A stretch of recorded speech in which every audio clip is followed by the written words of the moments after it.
The emergency alarm screamed through the corridors of the research station as Dr. Marcus Chun grabbed his medical kit and ran toward the landing bay. After 18 months serving as the only medic on Kepler 442c, he thought he'd seen everything this harsh planet could throw at them.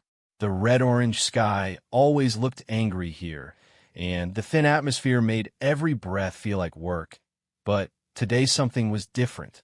"Marcus, get to Bay 7 immediately," came the voice of Commander Sarah Walsh through his communicator. "We have incoming refugees. Multiple casualties." The mining colony of New Shanghai had gone silent 3 days ago. When the rescue teams finally reached the settlement, they found it completely destroyed by a massive sandstorm that had lasted for 6 days straight. Most colonists had made it to the underground shelters, but not everyone was accounted for.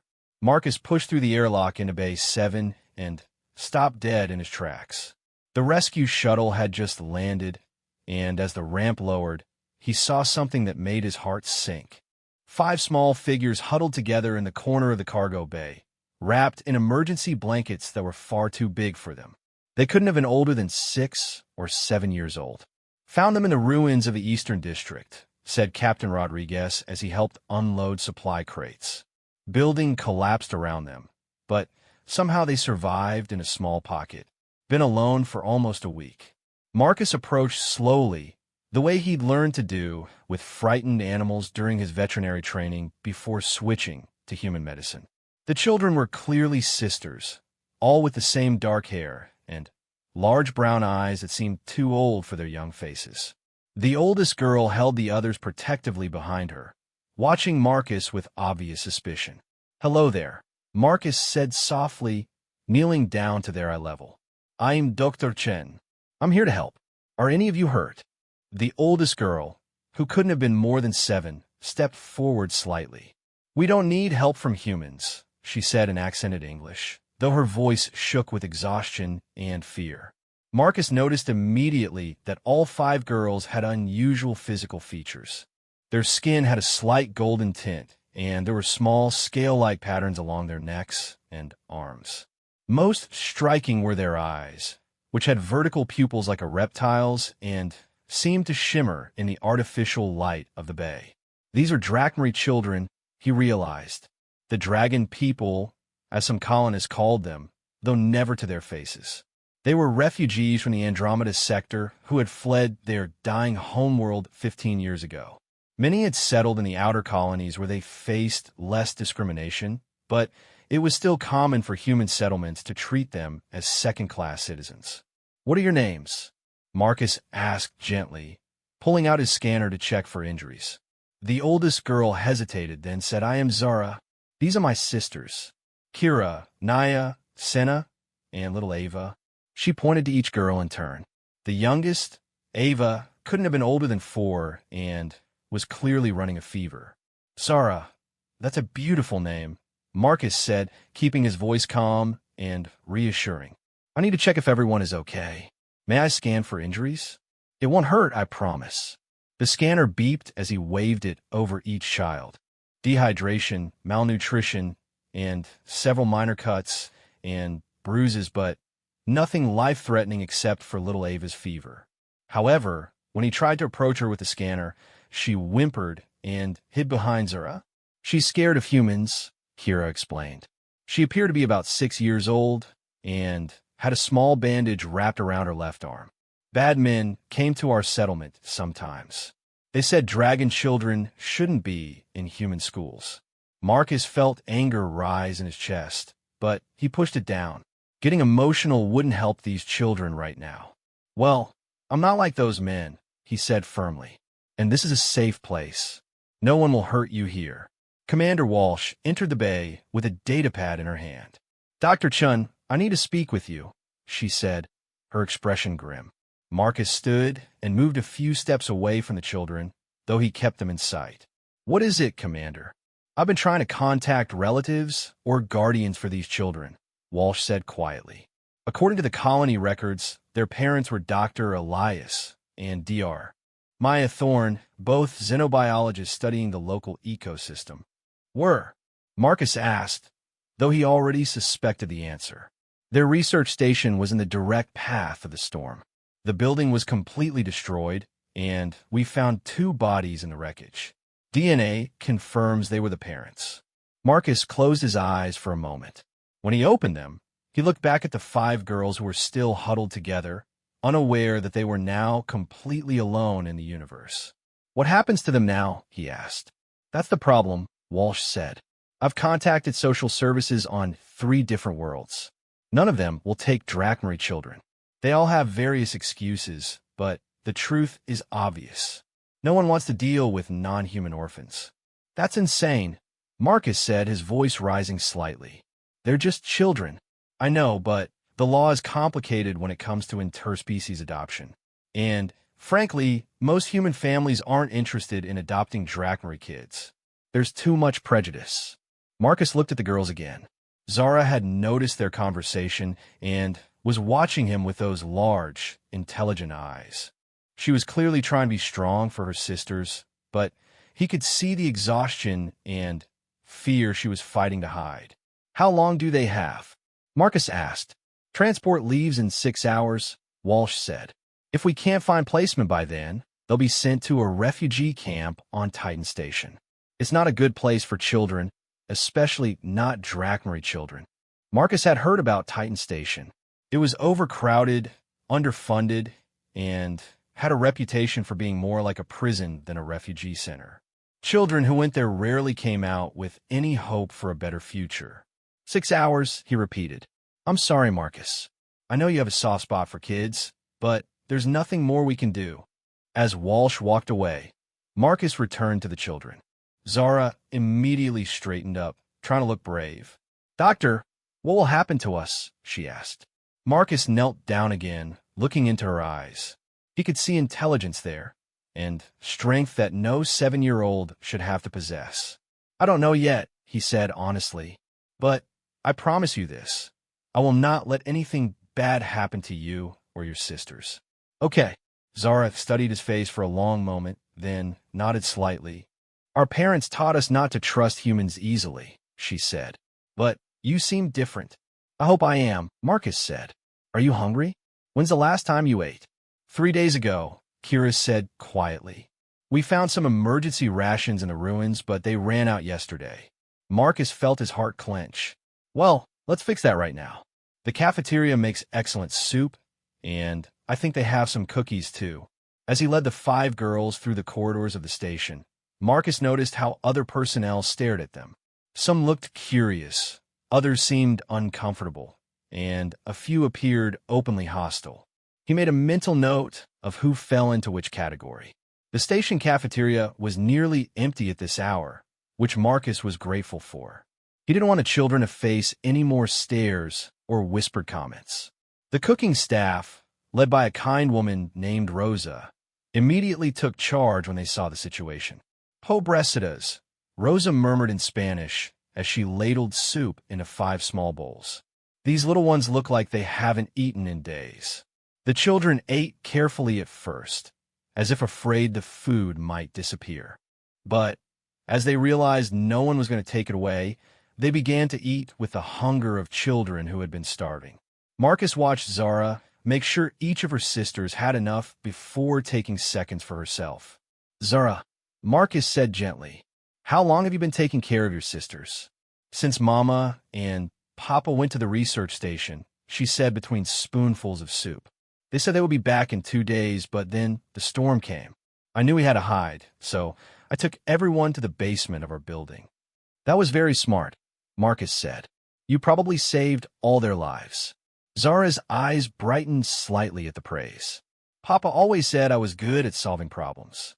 Mama said I got it from her." As the children ate, Marcus excused himself and made a call to his friend Dr. Elizabeth Santos, who worked in xenobiology on Earth. "Liz, I need a favor," he said when she answered. "What do you know about Drachmary children and their development?" "Quite a bit, actually," Elizabeth said. "I've been working with several Drachmary families in my research." "What?" Marcus explained the situation quickly. Elizabeth listened without interruption, then was quiet for a moment. "Marcus, what you're describing is extremely dangerous for those children, she said finally. Drachmarie younglings bond very strongly with their family units. If they're separated now, especially in a hostile environment like a refugee camp, it could cause permanent psychological damage. What kind of damage? They could lose the ability to trust or form emotional connections. In severe cases, some Drachmarie children simply stop speaking altogether and withdraw completely from social interaction. Their species relies heavily on family bonds for healthy development. Marcus felt a chill run down his spine. Is there anything that can help them? They need stability and a safe environment where they can stay together, Elizabeth said. Ideally with someone who can provide consistent care and help them process their trauma. The next few weeks are critical. Liz, I need to ask you something else. Hypothetically, could a single human provide adequate care for 5 Drachmarie children? There was a pause. Marcus, please tell me you're not thinking what I think you're thinking. Just answer the question. Elizabeth sighed. Hypothetically, yes, if that human had medical training and understood Drachmarie psychology. But, Marcus, the legal complications alone would be nightmarish. And the practical challenges of raising 5 alien children by yourself. Thanks, Liz. I have to go. Marcus ended the call and returned to the cafeteria, where he found the children had finished eating and were now sitting close together on one side of a long table. Little Ava had fallen asleep in Kira's lap, and the others were speaking quietly in their native language. How are you feeling? Marcus asked as he sat down across from them. Better, Zara said. Thank you for the food. You're very welcome. Zara, I need to ask you something important. Do you understand what happened to your parents? The girl's face grew serious, and she nodded slowly. They're dead, aren't they? That's why no one has come to get us. Marcus was struck by how matter-of-fact she sounded. These children had already faced more loss and trauma than most adults ever would. Yes, he said gently. I'm very sorry. They died in the storm. Zara translated this for her sisters in their own language. The younger girls began to cry softly, but Zara remained dry-eyed and composed. Marcus suspected she had already figured out the truth and had been preparing her sisters for it. What happens to us now? Naya asked. She was about 5 years old and had been quiet until now. That's what I want to talk to you about, Marcus said. There are people whose job it is to find homes for children who don't have parents anymore. But it might take some time to find the right place for all 5 of you to stay together. We won't be separated, Zara said firmly. I promised Mama I would take care of my sisters, and I will. I believe you, Marcus said, and I want to help you keep that promise. But I need you to be patient while I figure out how. Over the next few hours, Marcus made dozens of calls and sent countless messages.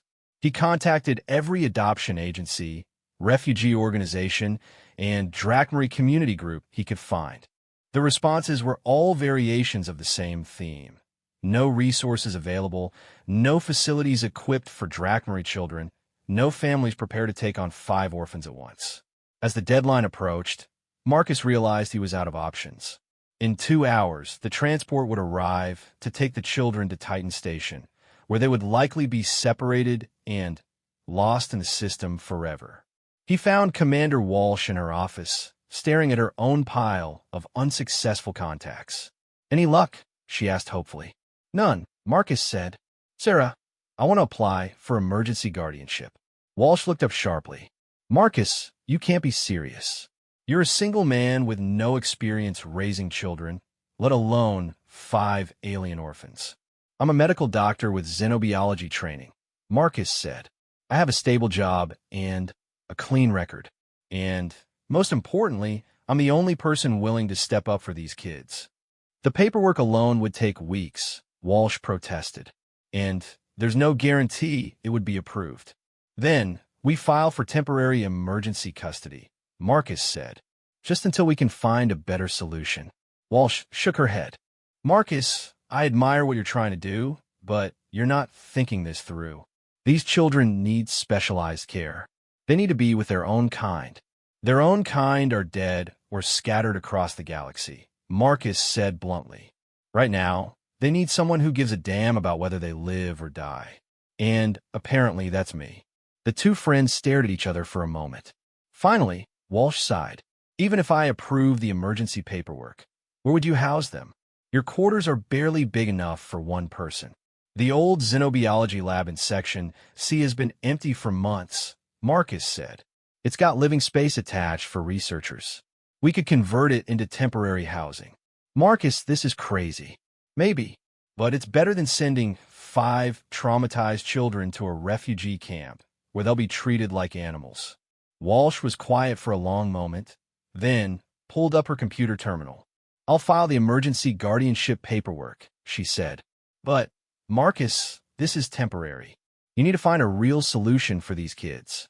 I know, Marcus said. But, at least this gives us time to find one. An hour later, Marcus returned to the children with the news.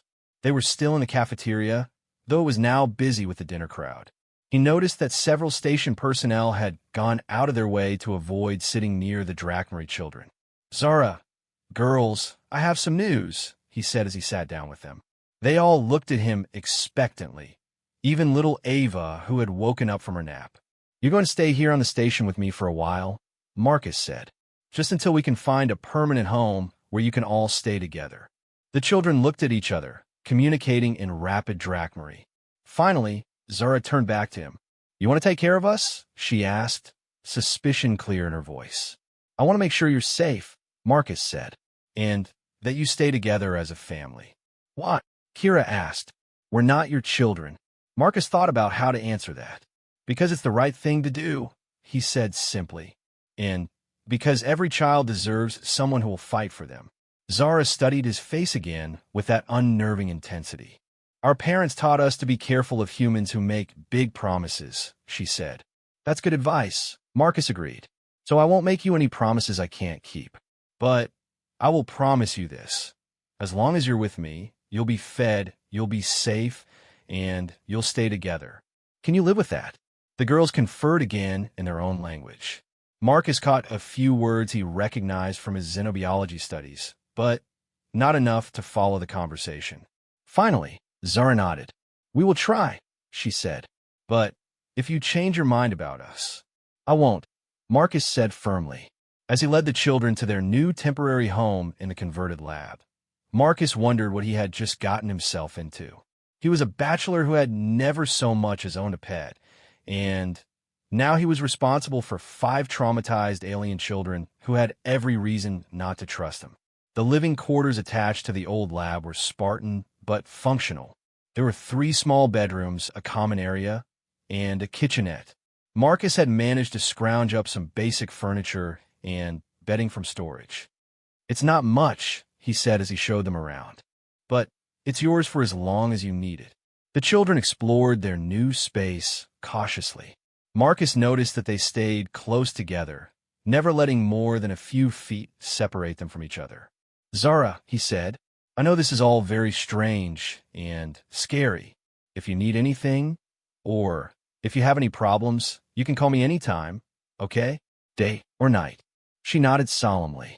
Dr. Chun, what if the bad humans find us here? What bad humans? Marcus asked, though he suspected he knew the answer. At the colony, there were some men who said dragon children were dangerous, Senna explained. She was the middle child, about 5.5 years old. They said we shouldn't be allowed in human schools or hospitals. Marcus felt that familiar anger rise in his chest again, but he kept his voice calm. Those men were wrong, he said firmly. And they're not here. This station has rules about treating everyone fairly, no matter what species they are. But what if they come? Little Ava asked. It was the first time Marcus had heard her speak. Marcus knelt down to her level. Then, I'll protect you, he said. That's what families do for each other. The word family seemed to surprise all 5 children. They looked at each other uncertainly. Are we your family now? Naya asked. Marcus paused, realizing the weight of what he was saying. But, looking at these 5 brave little girls who had already survived so much, he found that the answer came easily. If you want to be, he said. Families come in all shapes and sizes. Sometimes they're made up of people who choose each other instead of people who are born related. That night, Marcus lay in his own bed in his original quarters, staring at the ceiling and wondering what he had done. His entire life had just changed in the span of a few hours, and he had no idea what tomorrow would bring. But down the hall in the converted lab, 5 little girls were sleeping safely in real beds for the first time in over a week. And for now, that felt like enough. Marcus didn't know it yet, but his decision to take in the Drachmarie sisters would change not just his life, but the lives of everyone on the station.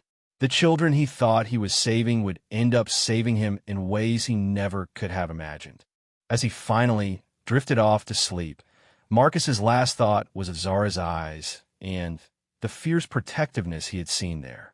She might be only 7 years old, but she had the heart of a warrior. All 5 of them did. And maybe, just maybe, that would be enough to help them all survive whatever came next. The next morning would bring new challenges, new discoveries about Drachmarie culture and physiology, and the beginning of an unlikely family that would defy every expectation the galaxy had about what it meant to belong to someone. But tonight, 5 orphaned children slept peacefully, protected by a human doctor who had proven that sometimes the most important medical intervention wasn't treating a disease or healing a wound. Sometimes it was simply choosing to care when no one else would. And in a universe that often seemed cold and hostile to those who were different, that choice made all the difference in the world. The first week of living with 5 Drachmarie children taught Marcus more about patience than his entire medical career had. Every morning began the same way. He would knock gently on their door and wait for Zara's permission to enter. The girls had arranged their sleeping quarters so that all 5 beds were pushed together in one room, despite having 3 bedrooms available. "Good morning, everyone," Marcus would say cheerfully, though he was learning to keep his voice soft. Loud noises made the children jumpy, especially little Ava, who would hide behind her sisters whenever anyone raised their voice. The morning routine was always the same. Zara would wake first and check on each of her sisters before allowing them to get up. She had appointed herself as their guardian and took the responsibility seriously, sometimes too seriously for a 7-year-old. "Dr. Chun," she said on the 5th morning as he prepared breakfast in their small kitchenette. "Kira has spots on her neck. Are you sure the food here is safe for us?" Marcus immediately put down the bowl of cereal he'd been preparing and grabbed his medical scanner. "Show me," he said, trying not to sound alarmed. Kira reluctantly pulled back her hair to reveal small, bright blue spots along her neck and shoulders. To human eyes, they might have looked like a rash or infection, but Marcus remembered something from his xenobiology training. "Kira, have you been feeling happy or excited about anything lately?" he asked. The 6-year-old looked confused. Maybe?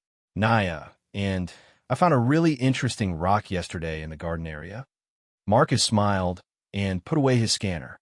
"These aren't spots that mean you're sick," he explained to all 5 girls. "In young Drachmarie, these blue markings appear when you're experiencing strong positive emotions. It means Kira is starting to feel safe and happy here." Zara frowned. "But Mama never told us about that." "Your parents probably didn't think to mention it because they expected to be there to explain it when it happened," Marcus said gently. "There are lots of things about growing up that parents usually teach their children.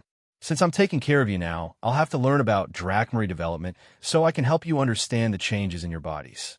Over breakfast, Marcus pulled up some research files on his tablet.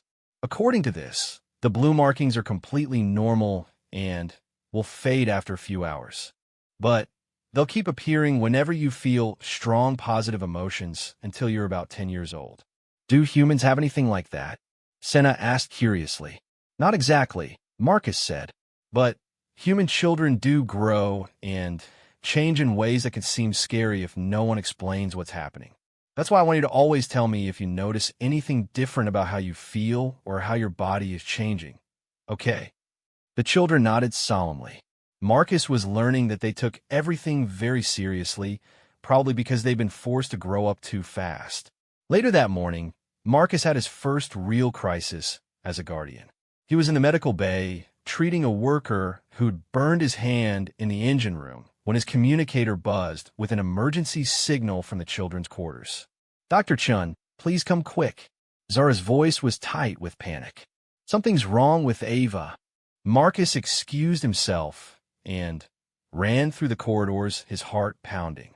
When he burst through the door of their quarters, he found all four older girls clustered around little Ava, who was lying on the floor and making soft whimpering sounds. What happened? Marcus asked, immediately kneeling beside the youngest child. She was playing with her doll, and then she just fell down and started shaking, Naya explained, tears in her eyes. Marcus quickly examined Ava, checking her pulse and temperature. Her breathing was rapid and shallow, and her skin felt clammy. But what concerned him most was the way her vertical pupils had dilated to almost perfect circles. Has this ever happened before? Marcus asked urgently. Once back home, Zara said. Mama said it was because Ava gets overwhelmed sometimes. But Mama knew what to do, and we don't. Marcus thought quickly. He'd read about sensory overload episodes in young Drachmarie, but had never actually treated one. Their nervous systems were more sensitive than humans, especially to artificial lighting and electronic frequencies. Everyone stepped back and give her space, Marcus said calmly. Zara, can you turn off the overhead lights? Kira, I need you to turn off any electronic devices in this room. The tablet, the communicator, everything. As the room grew dimmer and quieter, Marcus began speaking to Ava in the softest voice he could manage. It's okay, little one. You're safe. Just breathe slowly with me. He began taking exaggerated, slow breaths, and gradually Ava's breathing started to match his rhythm. After what felt like an eternity, but was probably only 5 minutes, the little girl's eyes fluttered open and focused on Marcus's face. Dr. Chun, she whispered. I'm right here, Marcus said. How do you feel? Scared, she admitted. Everything was too loud and too bright, and I couldn't make it stop. Marcus helped her sit up slowly. That's called sensory overload, he explained. It happens sometimes to Drachmarie children when there are too many sounds or lights or smells all at once. It's not dangerous, but it can be very scary. Will it happen again? Ava asked. It might, Marcus said honestly. But now that we know what causes it, we could try to prevent it. And if it does happen again, we'll know how to help you feel better faster. The incident taught Marcus that he needed to learn much more about Drachmarie physiology and psychology. That evening, after the children were asleep, he placed a video call to Dr. Elizabeth Santos again. Liz, I need crash course in Drachmarie child development, he said without preamble. I'm in over my head here. Elizabeth's expression grew serious as Marcus described the sensory overload episode. Marcus, you did exactly the right thing, she said. But you're right that you need more information. Drachmarie children are much more sensitive to environmental stimuli than human kids. What else should I know? Their diet is more complex than you might think. They need certain minerals that human food doesn't usually contain. Their sleep cycles are longer than humans. They need about 10 hours of sleep per night, and they prefer to sleep in groups for emotional security. And most importantly, they process trauma differently than human children. How so? For Drachmarie, family bonds are literally neurologically hardwired, Elizabeth explained. When they lose their parents, it's not just emotional trauma. It actually affects their brain chemistry. The children you're caring for are probably experiencing something similar to what humans would call severe depression, but it manifests differently. Marcus thought about how serious and grown-up the children always seemed. They don't really act like kids, do they? Exactly. Traumatized Drachmarie children often become hyper-responsible and suppress their natural playfulness.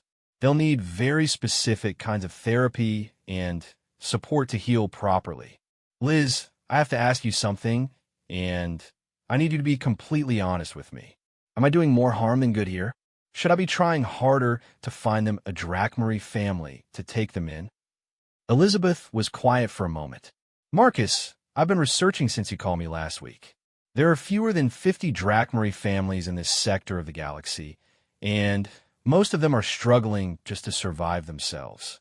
The sad truth is that you may be the best option these children have. But I don't know what I'm doing. You're keeping them fed, safe, and together, Elizabeth said firmly. And you're willing to learn. That puts you ahead of most of the alternatives they'd face in the system. But, Marcus, you need professional help. I'm sending you the contact information for Dr. Yuki Tanaka. She's a xenopsychologist who specializes in interspecies adoption and trauma recovery. The next day, Marcus had his first session with Dr. Tanaka over video link. She was a small, serious woman with kind eyes who listened carefully as Marcus described his situation.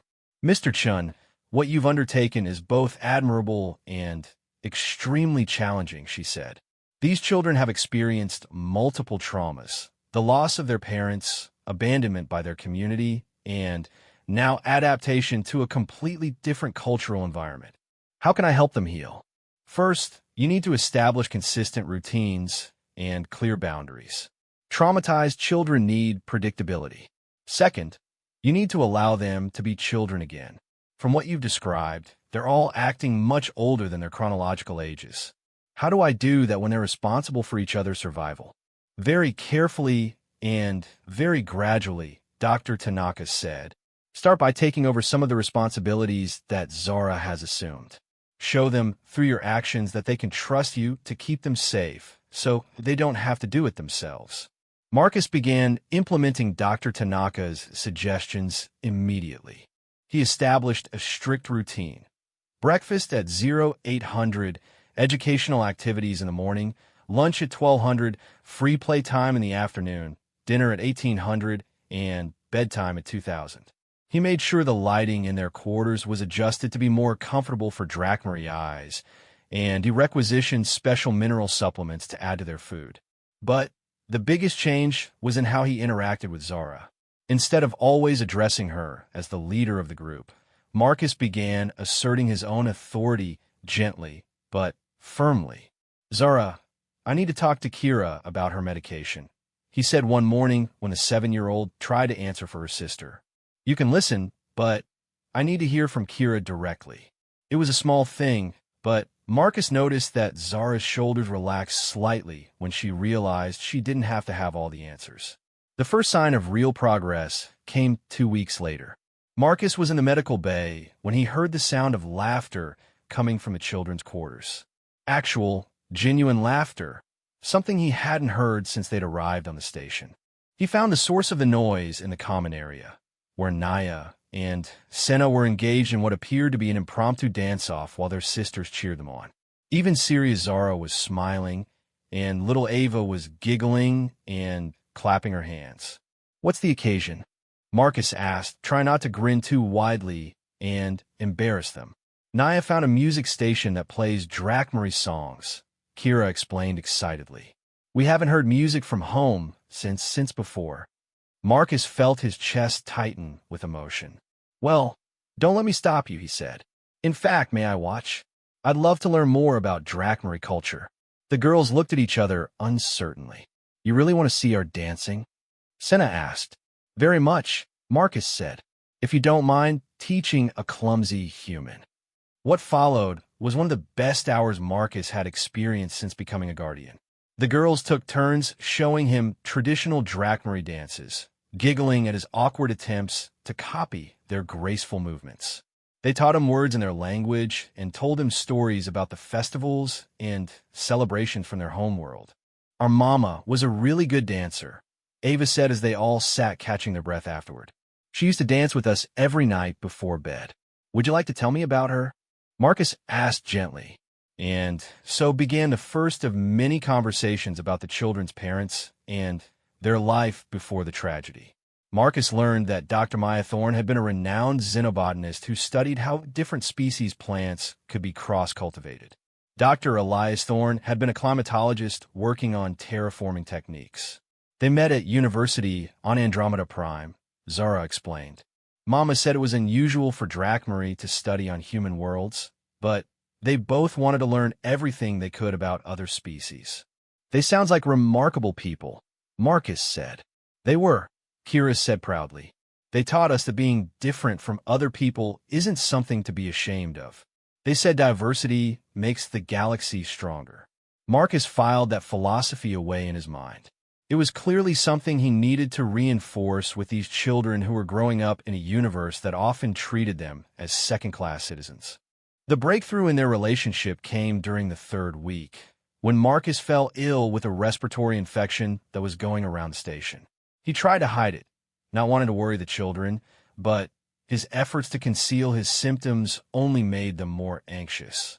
"Dr. Chun, you're sick," Zara announced on the second day, her arms crossed in a very adult gesture of disapproval. "You keep coughing, and your face is all red." "I'm fine," Marcus said, though his voice was hoarse, and he was clearly running a fever. "I just need to—" "You need to rest," Zara interrupted firmly. "That's what you always tell us when we don't feel good." Before Marcus could protest, all 5 girls had sprung into action with a coordination that would have impressed a military unit. Zara took charge of making sure Marcus got to bed. Kira brought him water, and the fever reducer from their medical kit, Naya, and Senna tidied up their quarters so he could rest in peace, and little Ava appointed herself as his personal nurse, sitting beside his bed and making sure he stayed under the covers. "You don't have to take care of me," Marcus said weakly. "I'm supposed to be taking care of you. Families take care of each other," Ava said seriously, echoing the words he'd spoken to them weeks ago. "You said so yourself." Marcus felt tears prick his eyes, and not just from the fever. These children who had every reason to distrust and fear adults were going out of their way to care for him. It was the first time since their arrival that they had acted like the children they were supposed to be: protective, nurturing, and utterly without guile. Over the next 2 days, the girls took turns reading to him from their tablet, bringing him soup from the cafeteria, and simply sitting with him so he wouldn't be alone. Marcus realized that somewhere along the way, without him noticing, they had stopped being his responsibility and started being his family. When he was finally feeling better, Marcus found Zara sitting in the common area, staring out the small window that showed the red-orange landscape of the planet below. "Penny for your thoughts?" he asked, using an Earth expression the children were slowly learning. "I was thinking about Mama and Papa," Zara said quietly. "Before you got sick, I was starting to forget what their voices sounded like. That scared me." Marcus sat down beside her. "What do you remember about them now?" "Papa had a really deep laugh, like thunder, but happy," Zara said. "And Mama used to hum when she was working on her research. She said it helped her think better." "Those are beautiful memories," Marcus said. "And you know what? It's okay if some details get fuzzy over time. The important stuff, how much they loved you, how proud they were of you, how they taught you to be kind and brave, that will never fade." "Do you think they would be okay with us staying here with you?" Zara asked. Marcus considered the question seriously. "I think they would want you to be safe and happy and together," he said. "And I think they would be proud of how you've taken care of your sisters." "I've been thinking," Zara said, "maybe I don't have to be the mama anymore. Maybe I could just be the big sister." Marcus felt his heart clench with love for this brave little girl who had been carrying far too much responsibility. "I think that sounds perfect," he said. "Big sisters are very important, but they're supposed to have adults to help them." "Are you going to be our adult?" Zara asked. "If you'll have me," Marcus said. "For as long as you want me to be." That evening, Marcus made an important call to Commander Walsh. "Sarah, I need a file for permanent custody," he said. "Marcus, are you sure?" The emergency guardianship was supposed to be temporary while we found them a real family. "They're my real family," Marcus said firmly. "And I'm theirs. We've proven that this arrangement works. The children are healthy, they're starting to heal from their trauma, and they trust me. The paperwork alone will take months," Walsh warned. "And there will be home studies, psychological evaluations, background checks. The Social Services Department doesn't make interspecies adoption easy." "Then, we better get started," Marcus said, "because these children aren't going anywhere. Not as long as I have anything to say about it." As Marcus hung up the call, he heard soft voices coming from the children's room. He walked quietly down the hall and found all 5 girls awake, talking in their native language. When they saw him, they switched to English. "We were talking about whether we should call you Papa or just Dr. Chen," Naya explained. Marcus felt his throat tighten with emotion. "You can call me whatever feels right to you," he managed to say. "There's no rush to decide."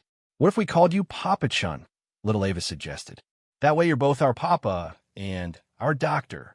Marcus looked at these 5 incredible children who had somehow chosen to trust him with their futures. "I would be honored to be Papa Chun," he said. As he tucked them into their beds that night, Marcus marveled at how much had changed in just a month. The frightened, traumatized refugees who had arrived on that rescue shuttle were gradually being replaced by curious, playful children who laughed and argued and got into minor mischief like any normal kids. They still had challenges ahead. The permanent custody hearing would be an ordeal, and Marcus was sure they would face prejudice and bureaucratic obstacles. The children would need ongoing therapy to fully process their trauma, and there would be difficult days when grief and fear overwhelmed their growing sense of security. But tonight, 5 little girls were falling asleep in beds they knew were theirs, in a home where they were wanted and loved, protected by someone who had chosen them not because he had to, but because he couldn't imagine his life any other way. And in the bed across the hall, Marcus Chun fell asleep with a smile on his face, surrounded by the soft sounds of children breathing peacefully in their sleep. He had never planned to become a father, especially not to 5 alien orphans. But lying there in the dark, he realized he couldn't remember what his life had been like before they came into it. Tomorrow would bring new challenges and new discoveries.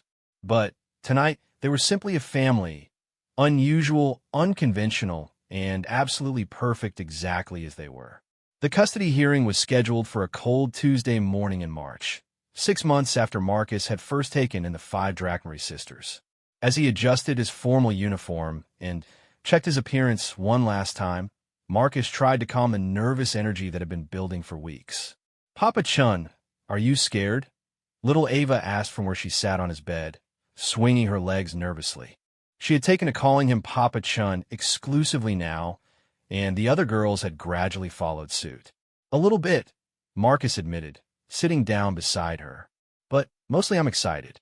Today is the day we make our family official."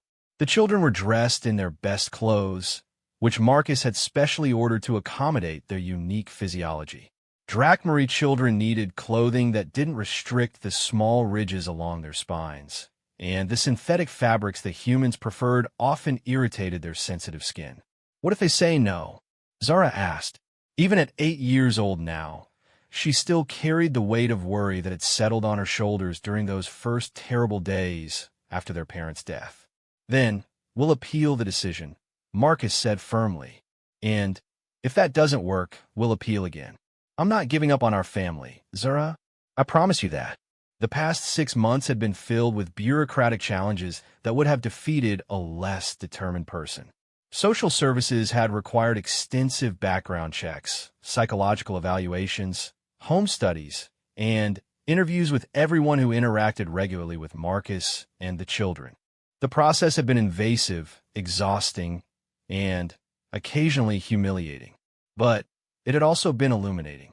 Marcus had learned things about himself he never knew. And, more importantly, he had watched the children blossom into the remarkable individuals they were meant to be. Kira had shown an incredible aptitude for mathematics and engineering, often helping the station's technicians solve complex problems. Naya had developed a gift for languages and could now speak 5 different galactic dialects fluently. Senna had discovered a love of biology and spent hours in the station's small greenhouse, coaxing exotic plants to grow in the artificial environment. Ava had revealed artistic talents that left the adults speechless. Her drawings and sculptures captured emotions and perspectives that seemed impossible for someone so young. And Zara had slowly learned to be a child again. She still looked out for her sisters, but she had finally accepted that keeping them safe was Marcus's job now. She had started laughing more, asking questions about everything, and occasionally getting into the kind of minor trouble that proved she felt secure enough to test boundaries. "The hearing is in 2 hours," Marcus said, checking his chronometer. "Are you all ready?" The girls nodded solemnly. They understood that today would determine whether they could stay together or whether the bureaucratic system would tear their family apart. The legal center on Kepler Station was a sterile, imposing building that made everyone feel small. Marcus had hired the best interspecies family law attorney he could afford, a sharp-eyed woman named Advocate Reynolds who specialized in adoption cases involving non-human children. "Remember," she said as they waited in the hallway outside the courtroom, "answer only the questions you're asked, speak clearly, and don't let them intimidate you. Judge Harrison has a reputation for being fair, but he's also very careful about interspecies placements." "What does that mean?" Senna asked. "It means he wants to make sure that human families who adopt alien children understand the special responsibilities involved," Reynolds explained gently. The courtroom was smaller than Marcus had expected, but somehow that made it feel more intimidating rather than less. Judge Harrison was a distinguished-looking man with silver hair and keen blue eyes that seemed to see everything. On the other side of the room sat a representative from social services, a thin woman named Ms. Cortez who had been skeptical of Marcus's guardianship from the beginning. She had made it clear during the home studies that she believed the children would be better served in a specialized facility designed for displaced alien youth. "This hearing is to determine the petition for permanent custody of 5 minor Drachmarie citizens by Dr. Marcus Chun," Judge Harrison announced. "I have reviewed all the documentation, psychological evaluations, and home study reports. I'd like to begin by speaking with the petitioner." Marcus stood and approached the witness stand, his heart hammering in his chest. Everything he had worked for over the past 6 months would be decided in the next few hours. "Dr. Chun," Judge Harrison began, "you are a single male human with no previous experience raising children. What makes you believe you are qualified to provide adequate care for 5 alien children with complex emotional and physiological needs?" "Your Honor, 6 months ago, I would have agreed with that assessment," Marcus said. "I had no experience with children, and I knew very little about Drachmarie physiology beyond basic medical training. But I've learned that being a good parent isn't about having all the answers from the start. It's about being willing to learn, to adapt, and to put the children's needs above your own comfort." "Can you give me a specific example?" Marcus thought for a moment. 3 months ago, I noticed that Ava was having difficulty sleeping. She was having nightmares and was often restless during the night. A human child might have benefited from a nightlight or a favorite stuffed animal. But when I researched Drachmarie sleep patterns, I learned that their species feels more secure when they can hear the heartbeats of their family members while they sleep. "How did you address this?"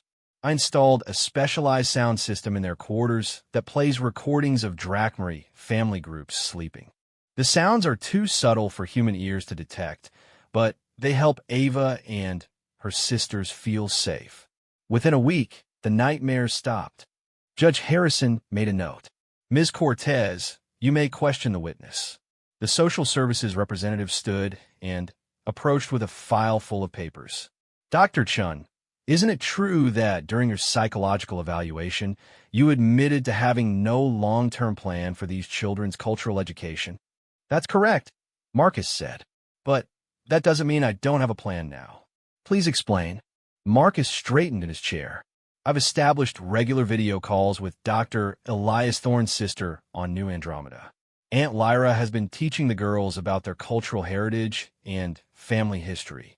I've also connected them with other young Drachmarie in the sector through an educational exchange program. But you cannot provide them with the day-to-day cultural immersion they would receive in a Drachmarie community," Ms. Cortez pressed. "You're absolutely right," Marcus acknowledged. "But there are fewer than 3 dozen Drachmarie families in this entire sector, and none of them are in a position to take in 5 additional children. The choice isn't between a perfect Drachmarie family and me. The choice is between staying together with me or being separated in the system." "That's not necessarily true," Ms. Cortez argued. "There's a specialized facility on Titan Station that could keep them together while providing appropriate cultural education." Marcus felt his temper flare, but he kept his voice level. "Your Honor, I've researched that facility extensively. It currently houses over 200 displaced children in a space designed for 50. The children sleep in dormitories, eat communal meals, and receive group therapy sessions once a week. It's not a family environment, it's an institution. Judge Harrison raised his hand to stop the argument. "I'd like to hear from the children themselves," he announced. "Ms. Zara, would you please approach the stand?" Marcus watched anxiously as Zara walked slowly to the witness stand. She looked so small in the large chair, but her back was straight and her chin was raised with dignity. "Zara, do you understand why we're here today?" Judge Harrison asked gently. "Yes, sir," Zara replied clearly. "You're deciding whether Papa Chun can be our real Papa forever or whether we have to go live somewhere else. How do you feel about Dr. Chun being your guardian?" Zara thought for a moment before answering. "Before Papa Chun, I had to take care of everyone," she said. "I had to make sure my sisters ate and slept and didn't get hurt. I was scared all the time because I didn't know how to keep them safe. And now I can just be Zara," she said simply. "I still help take care of my sisters because that's what big sisters do. But Papa Chun is the one who keeps us safe. He makes sure we have food and medicine and clothes that fit. He reads to us and helps with homework and holds us when we have bad dreams." Judge Harrison leaned forward slightly. "Zara, some people think that children should live with families of their own species. What do you think about that?" Zara's eyes flashed with something that reminded Marcus of her mother's fierce intelligence. "Judge Harrison, sir, Papa Chun is not the same species as us, but he is our family. He chose us when nobody else wanted us. He learned our language and our customs and what foods we can eat. He takes care of us when we're sick and celebrates with us when we're happy." She paused, gathering her thoughts like the serious little scholar she was becoming. "My mama and Papa taught me that family isn't about what you look like on the outside. It's about who loves you and takes care of you and wants you to grow up to be the best person you can be. Papa Chun does all of those things." "Thank you, Zara," Judge Harrison said softly. "You may return to your seat."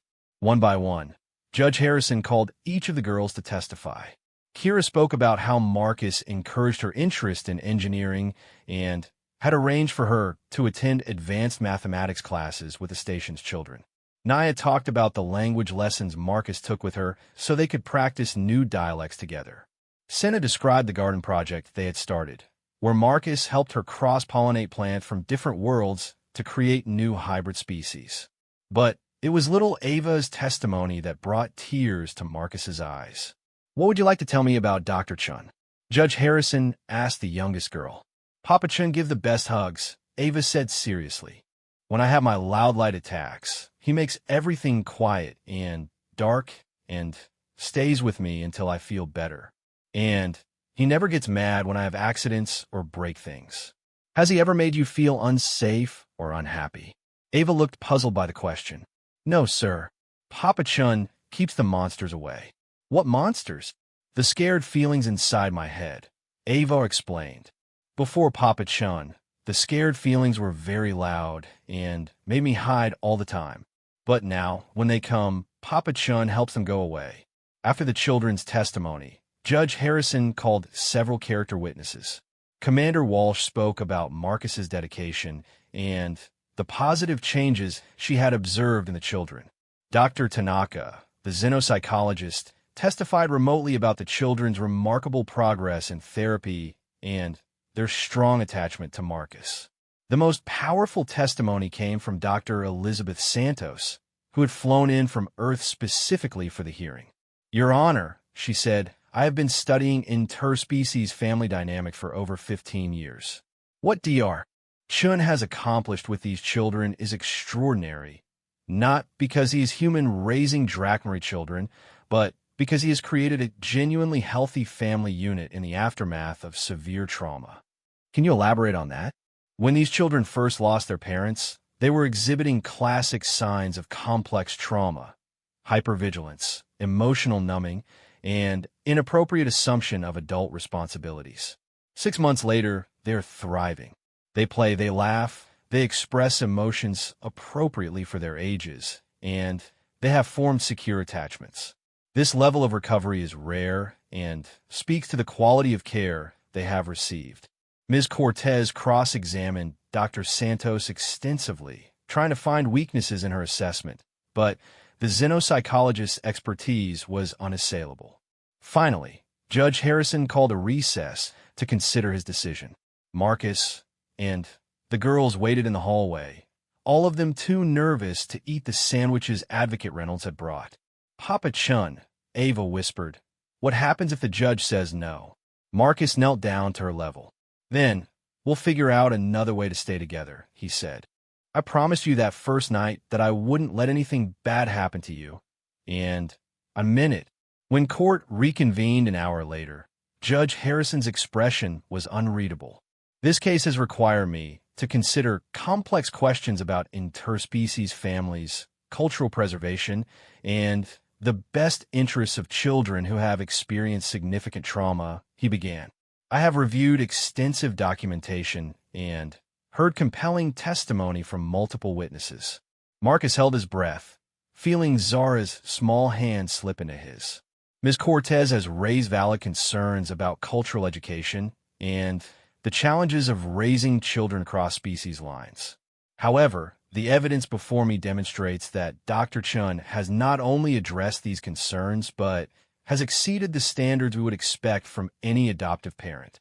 Judge Harrison looked directly at Marcus and the children. "These children have clearly formed strong, healthy attachments to Dr. Chun, and he has demonstrated an exceptional commitment to their well-being. More importantly, they have expressed their own wishes clearly and consistently." Marcus felt his heart pounding so hard he was sure everyone in the courtroom could hear it.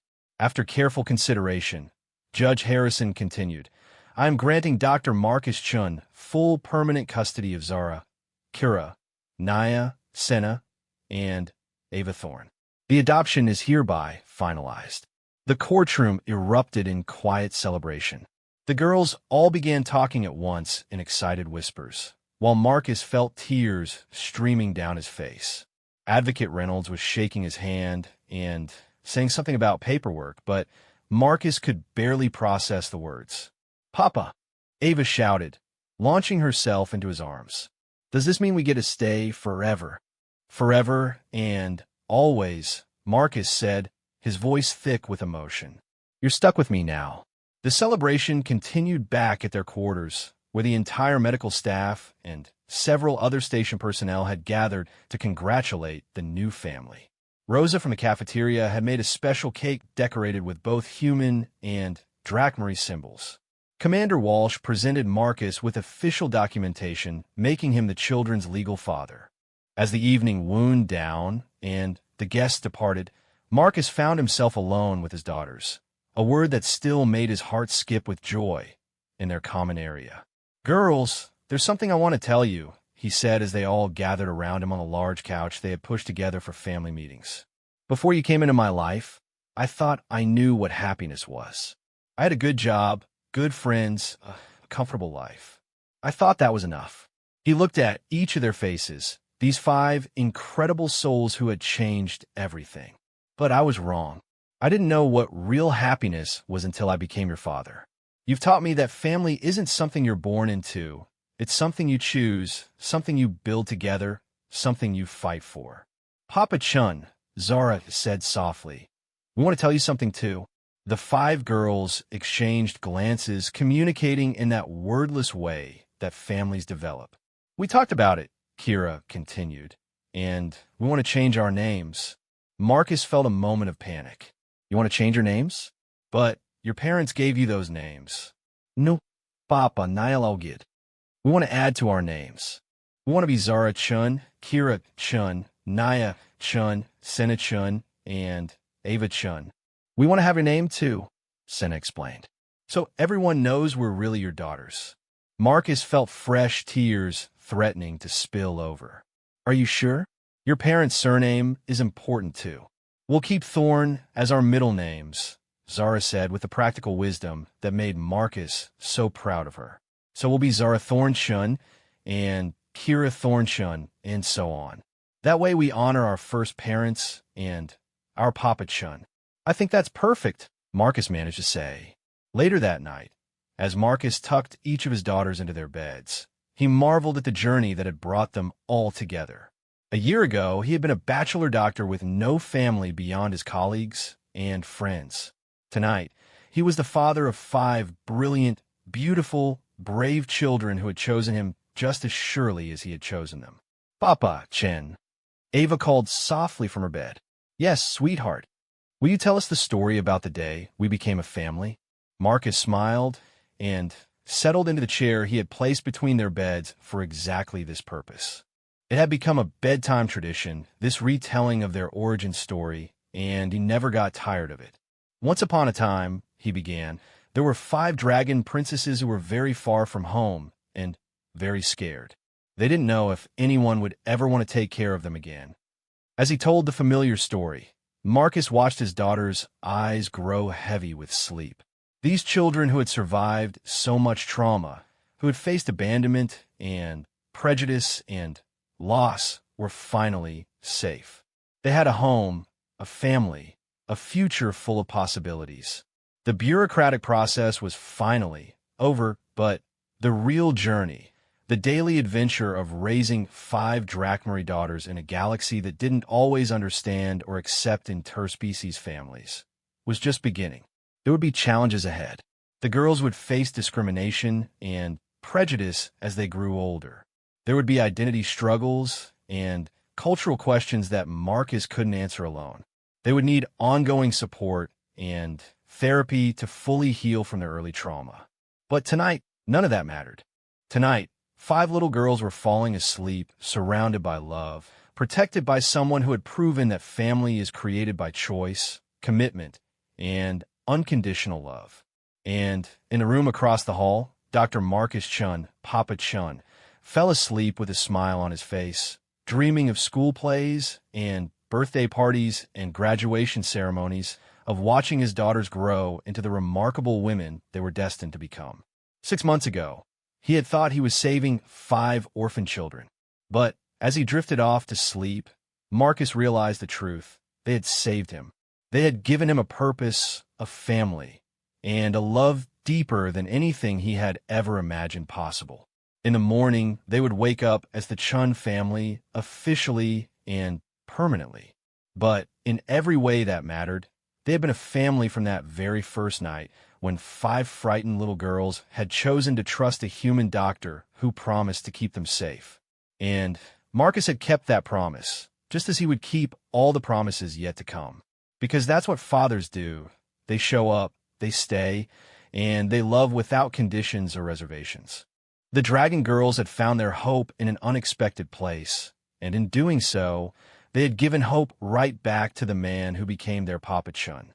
In a universe that often seemed cold and hostile to those who were different, they had created something beautiful and lasting, a family bound not by biology, but by choice, love, and the unbreakable bonds that form when broken souls heal together. Their story was just beginning, but it already had the most important element any family story needs: a happy ending that was really just a happy beginning in disguise.